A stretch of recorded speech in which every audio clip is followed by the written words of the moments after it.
I'm Bruce Mazzie, and welcome to This Old Car.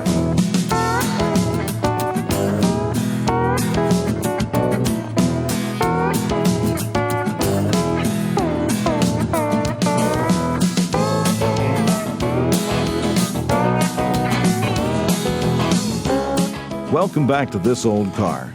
This time we're going back to Randallstown, Maryland to take another look at John Krupinski's 1955 Crown Victoria. This is not Victoria's Secret. The last time we saw the Crown, John was sandblasting the rust from the frame and the body. We're back at Old Car John's in Randallstown, Maryland. Bruce and John are rolling the 55 back into the shop for final body and frame preparation before painting. After primering and painting, it's on to fitting the body to the frame. All right. Back inside.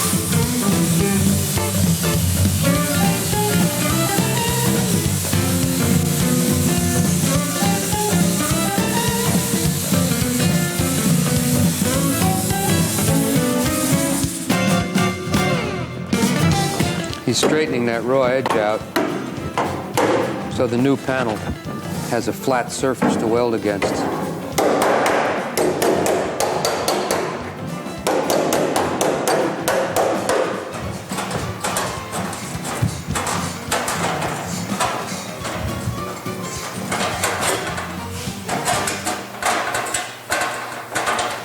See, this is being efficient. This is the leftover part of the quarter panels that I didn't use. Right. Waste not, want not.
John's had this 1955 Crown Victoria body on this rotisserie, and I want him to tell us a little bit about it, but I want everybody to see the bottom. Look at the bottom of the car. It started with a pretty sound car. I mean, it was very little rustier, but look at the detail on the bottom. It's all been done. All the body work's been done on the bottom. It will be painted on the bottom, and he's been working on this for a couple of months. John, why don't you tell us where you are now and what you've done recently? Okay, well, I just actually put on the primer yesterday. I'd done all the body work, you know, all these pans before you saw where they were cut out and put in. The body work right now is about 90% completed. I'll have to put a mist coat on here and then block sand it all for smoothness and look for any imperfections that are still in it. But basically, you know, in a couple of days you could have this actually ready to put the color on. So it's moving right along, which I'm trying to get done by this summer. Now, as you've seen in one of our earlier episodes, the panel on down here has been replaced on both sides. And you can see there's no seam. It's all been covered nicely finished. Right, actually, the rocker panel had also been put in on this side. Yeah, this piece here. That's all been replaced.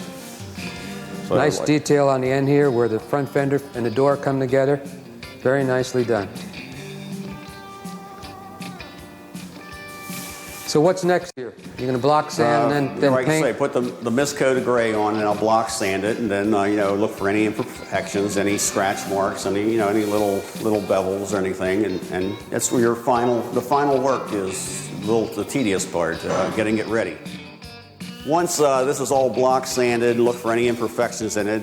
You go over the thing completely, any scratch marks, any little marks, and ready to get the color on. The actual light color, which is snowshoe white, this car is going to be snowshoe white and tropical rose, which is a pink color. It's all 50s, 55 Ford. The bottom, firewall, all this will be the white part. That'll all be put on first. Then it will be taped up, and the sides will be actually the tropical rose and the white. Now, the car will stay on this rotisserie until I buff it to be ready to put onto the chassis. I won't put anything else on here on the car until I get it on the chassis, get it bolted down to the frame. Then you start assembling everything, doors, fenders, front end, and so forth. Will you final paint with the doors on or with the doors off? No, it'll all be done apart. Then it's it. got to be put together carefully. Very careful. Very carefully. Why don't you tell us what you did to get to this point, John? Okay, Tuesday I painted all the white on the car. The car will be two-tone snowshoe white and tropical rose. So you have to cover every last inch of it because the mist from the pink will actually go through any pinhole you have. So I have covered the trunk area, which will stay white, the cowl section, actually the floor, everything will be white. You can't really see it, but everything has been covered. So now I will put on the tropical rose on the quarter panels in the back and the bottom of the doors and the fenders. So I'm actually ready to paint once I tack it down. I've already wiped it down, so I'll use a tack rag and then I'll start shooting the color on. Well, let's go. Okay. What I'm going to do is use a tack cloth. The last step you do before you start putting the color on, it picks up any lint, fuzz, any particles that may be in the air. So you go over it lightly with this. It's a treated special cloth.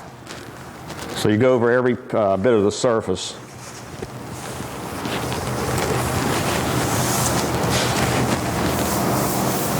He learned how to do that while cleaning his sink for his wife. Right. Everything, you take every precaution you can to try to keep out any lint or anything in the foreign particles in the paint. Which is virtually impossible, but you try.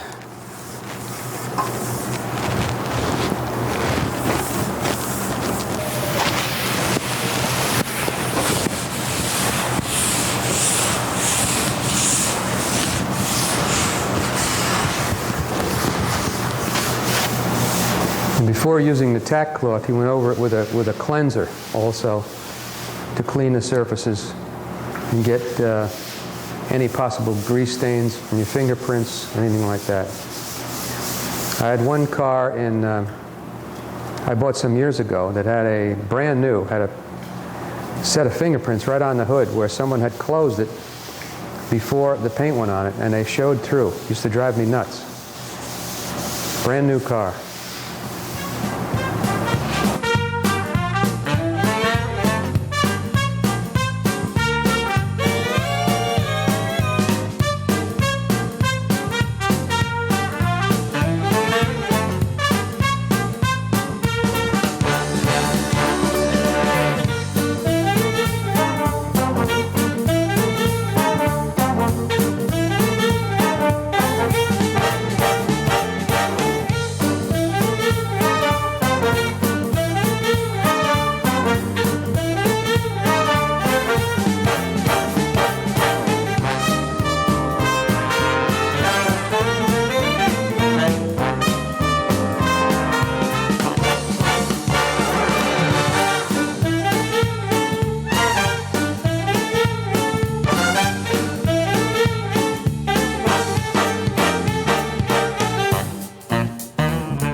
We have some grips here today who are going to help us put this body on the chassis, and they're car buffs as well.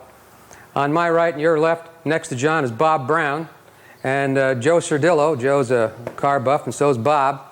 And on my left are John's son, Paul Krapinski, and his wife, Nancy, who came down from Boston just to see this happen. Okay, let's get to work. John, where are you? Right here. Okay. I painted the car, wet sanded it, buffed it. This is the final finish. So now we're going to put it onto the frame. So we're going to have to, I raised it up yesterday actually, took it off of the rotisserie. So we have it prepared for today so we can just drop it down onto the frame. Once I put it on the frame, then I can start assembling the car. So this is getting down to the final stages. How's that steering column doing? Yeah, it's missing it. Okay. See, here I thought I was actually holding it, John. I was saying, this is light, you know? Yeah, okay. You're okay. Let it down, Nancy. It'll go down. It's a good one.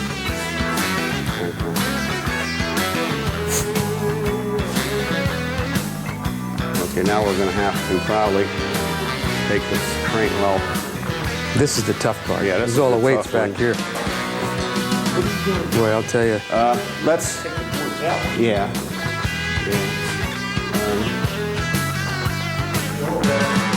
We can get this back to the fender well. Take the top board off first, Joe. Get over here, and we'll pull up. Take the top board off first, then we can rest it on this. Yeah. Yeah. No, we'll just. Watch, don't go too far. You got it? Yeah. Yeah. A little bit more. We're tight on this side. Okay. Okay, just drop that one down on the floor. This is fine right there. Now this is not doing anything, so let's get it out of the way. Let's see. Got it. Yeah, pull it. Yeah, let's move this chassis. I'm going to have to take this off. Take this off over there.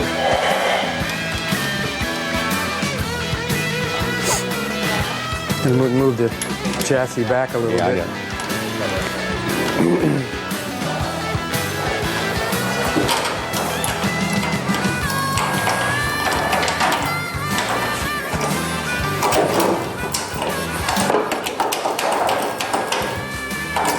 No cussing.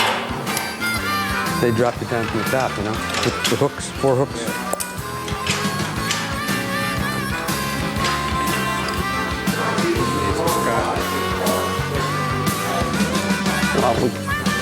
They're not a problem right here. I don't want to bend that, see?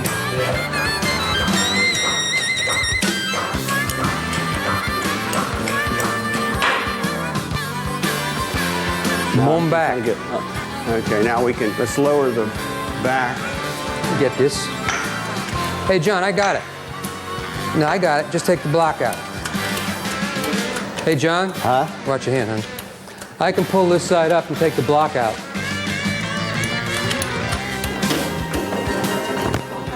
Yeah, take it out. Okay. What's the matter?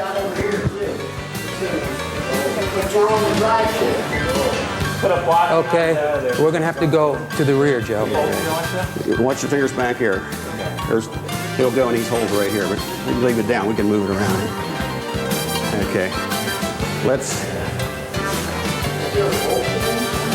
Right on the money. Wait. Right, hey, John, you're right on the money over here. This is on. Okay. This is right on the 2 bolts here. All 3 of these. Well, we can do that. Let me take this front end down on the floor now.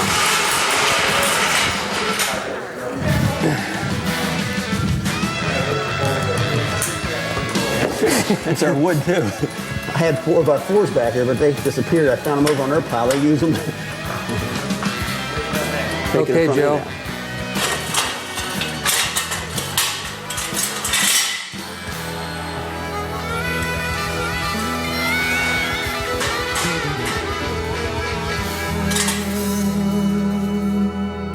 Okay, all the bolts have to be put in through the body. Actually, there's a rubber washer, then a bolt. Some of them are actually put in with J-nuts. So I have to get all the bolts in, line them all up, make sure they're all going to fit properly in case we have to, move the body a hair here or there. So once that's tightened down, then I can put the doors on and start actually the assembly.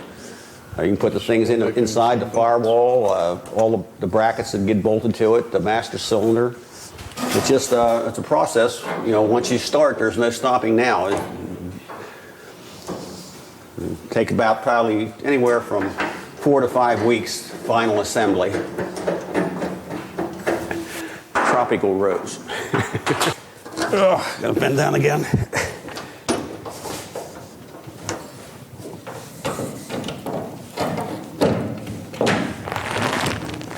There are a couple of those body bolts that are super large. So we followed this from the front. beginning on.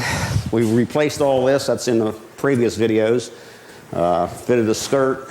All this has been replaced.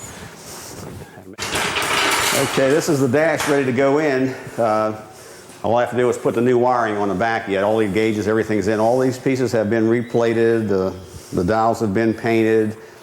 The little decals in here, circles, actually the green, when your turn signals go on, there are new green plastic in there. The oil and generator lights, there's new red circles in there. This actually see-through dash on the 55 was like the cars and the Thunderbird had this. That is a new piece of plexiglass. Your light shines through on that and shows you a greenish tint to it, makes it a nice looking dash. All these pieces have been replated. Has a new glove box. In the glove box, it has a new cardboard box. All the rubber grommets are new. The chrome circles, this is actually to get through to put the Ford script on. It has your decal here, which is your engine oil and tire pressure. That's a factory decal that comes from the factory. That's being reproduced, so it's exactly like it should be. So everything is detailed inside and out. This stainless is actually the original piece. It's been polished up to the way it shines right now. This is an original piece here. So once I put the wiring on, gets thing assembled, it's ready to put together. This horn ring is a power steering car, so I had to purchase the horn ring itself. Then I had it re-chromed. These two pieces are re-chromed. This center plastic piece is a reproduction. It's new. All these black lines, this had to be taped up, and all this had been sprayed in here like original. Same way in the lettering right here. You put paint in, then wipe it, so there's actually a little bit of paint down in the letters. The steering wheel probably has a good day and a half's work in it. I used E07 epoxy, filled all the cracks, worked it out, smoothed it, painted it, and here it is ready to go. Looks like a brand new wheel.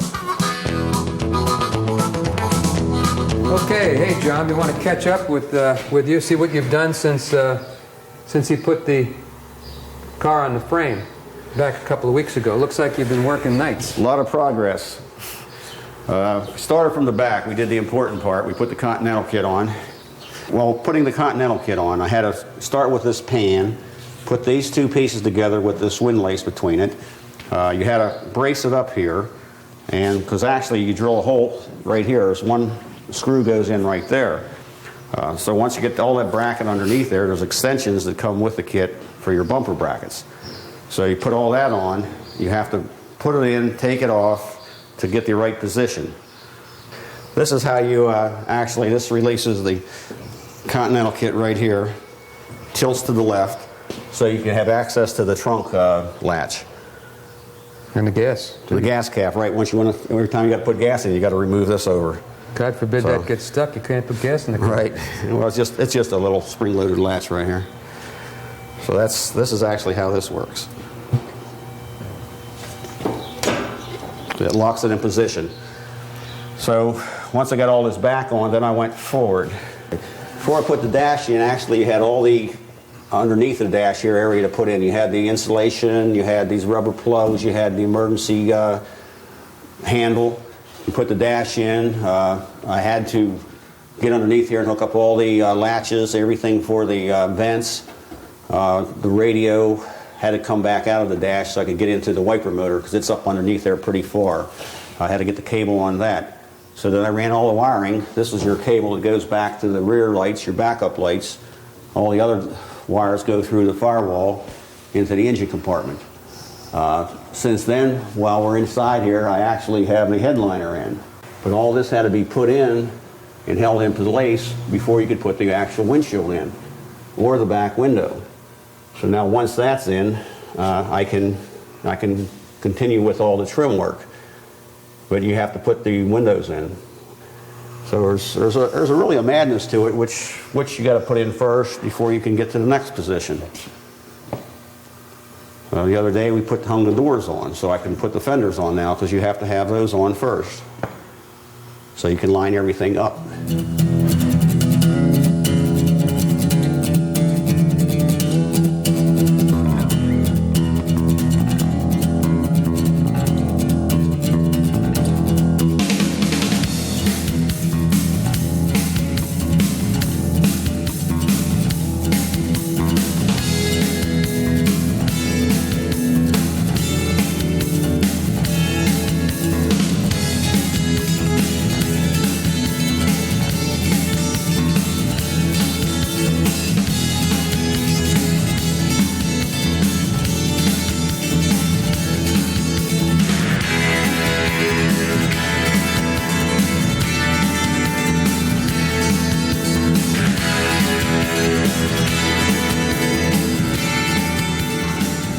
Well, that's it for today. For This Old Car, I'm Bruce Mazzie.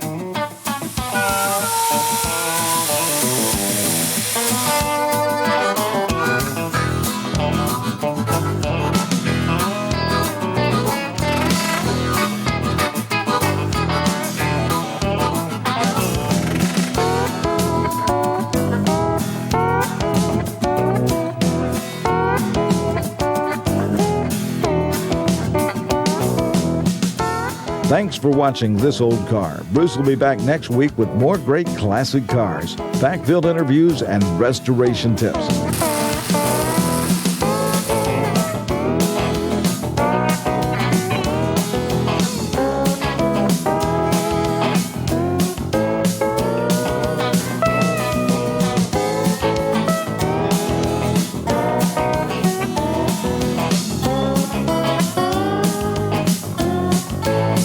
Until next week, I'm Chuck Baker for This Old Car.